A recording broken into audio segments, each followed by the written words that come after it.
Bom, a paz do Senhor, vamos lá para mais uma aula.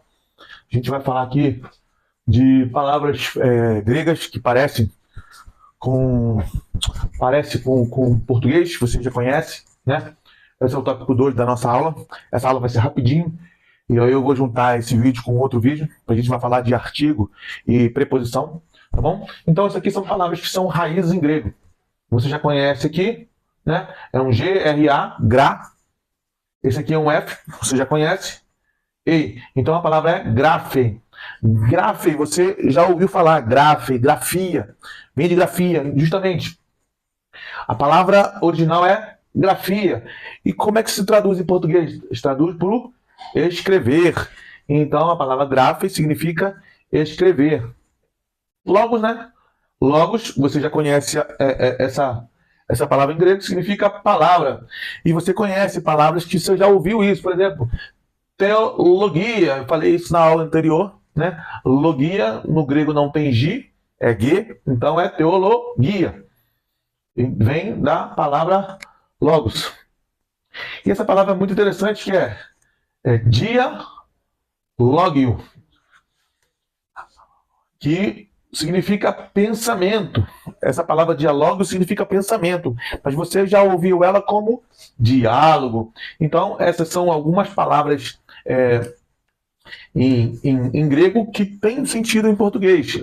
O sentido, inclusive, é parecido. Por exemplo, grafe, de grafia, né? Ela significa escrever, ou seja, tem um sentido aí, alguma coisa com o outro. Logos vem de logia, né? Que significa estudo. Porque, não sei se eu já falei, mas logos é o pensamento racional. Na concepção grega, judaico, Jesus é o Deus encarnado. Então, como se não se entendia Deus, Jesus veio e encarnou e ele fez se entender Deus aos homens. Por isso nós conhecemos Deus através de Jesus. Por isso que é logia. É o Deus entendido, a palavra encarnada, ou a palavra se fez inteligível. Esse é nosso Senhor Jesus. Por isso que a palavra lá escrito no grego é logos. A palavra rema, ela vai aparecer quando Jesus ele é tentado no diabo, ele fala assim, ó, não só de pão viverá o homem, mas de toda rema de Deus. Ou seja, a palavra rema, ela tem um sentido de fluxo, daquilo que vem de dentro para fora, daquilo que gera vida, né? Hoje a tradução inclusive da palavra grega, se você for colocar lá no tradutor Google, significa fluxo. Então, são duas palavras, né? Como a gente já falou no nosso estudo, existem várias palavras que a Bíblia foi traduzida em uma só palavra, só que no grego existem várias formas ou várias conotações. E eu lembro de ter falado isso, por exemplo, no amor. Existe o amor filéus, existe o amor ágape, e existe o amor eros, e existe mais um tipo de amor que eu não me lembro. Quando Jesus está conversando com Pedro, está dizendo, Pedro, tu me amas? Jesus está perguntando, Pedro, tu me amas? Ágape. E Pedro fala assim, tu sabes que eu te amo. Aquele te amo que Pedro responde a Jesus, não é o mesmo amor ágape ao qual o Senhor Jesus está perguntando. É o amor filéus, de filantropia. Então, esse texto, quando você vai ler em português, a palavra só significa amor. Jesus pergunta para Pedro se ele ama, e Pedro responde que ama. Mas quando você vai no grego, você vai ver um sentido maior daquilo que está sendo dito. Então, por isso que é importante você se aprofundar no entendimento do grego bíblico, para que você possa entender as nuances, né, a cultura, inclusive a fala daquilo que está sendo conversado na narrativa bíblica. Então, bom, vamos lá, mais um vídeo para a gente fechar a série da segunda aula. Depois daqui a gente vai ter o preposição ainda. Então vamos lá, tem um artigo, a gente já falou aí de algumas coisas, falamos de palavras parecidas do português, falamos do alfabeto grego, falamos da história do grego, agora vamos falar sobre artigo. Então vamos lá, o grego ele declina em três pessoas: o masculino, o feminino e o neutro. Então masculino para homem, feminino para mulher e neutro para objetos, crianças e coisas inanimadas. Então hoje você já sabe aí, sempre quando tiver lá, por exemplo, uma criança no grego, vai estar ator.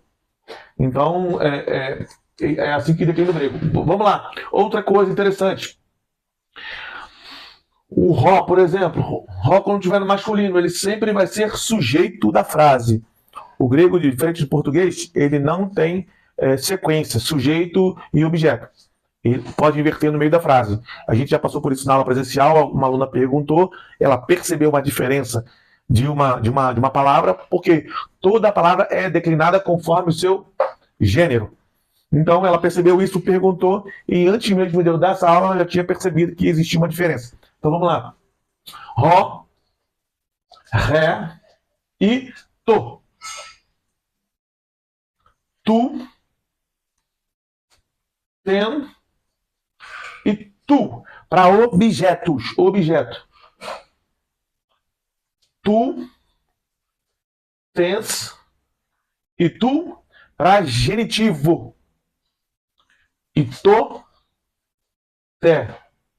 E to para por, com, a e para. Dativo. Então, na frase, daqui a pouco a gente vai ver uma frase, vai olhar um texto aqui, vocês vão perceber a diferença.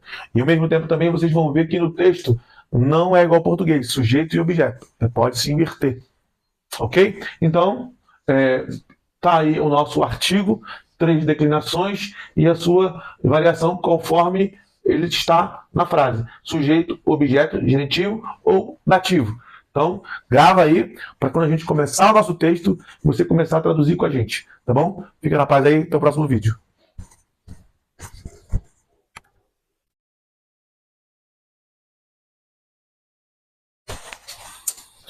Bom, esse aqui, a gente fez, daquela vez a gente fez no singular, estamos falando agora do plural.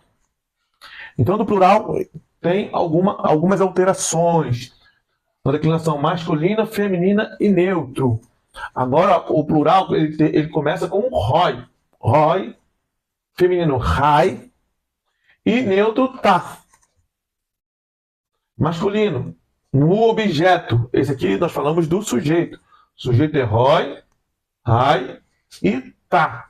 Esse que nós falamos é o sujeito. No masculino, objeto é diferente. Você vai ver, ó, tus, tá, tas e tá. Esse é o objeto. Ele vai mostrar para você o objeto. Agora o genitivo. Tom, tom e tom. Ó, você vai ver que são parecidos. Parecidos no plural. E, para finalizar, o dativo, tois, tais, tois. Então, esse aí é o dativo. Só para lembrar, lembrando, né, sempre começo de frase, esses aqui, o ROI, o RAI e o tá, porque eles são sujeito. O tus, tá, tas e tá, objeto. Tu, ou tom, tom, tom, genitivo. Tois, tais e tois, dativo. Esse aqui é só figurinha gravar. Não tem muito segredo. Tá bom? Então, lembrando aí, a gente já deu na aula presencial para você, relembrando aqui o nosso plural da declinação masculino e feminino neutro. Tá bom? Então, vamos para a próxima.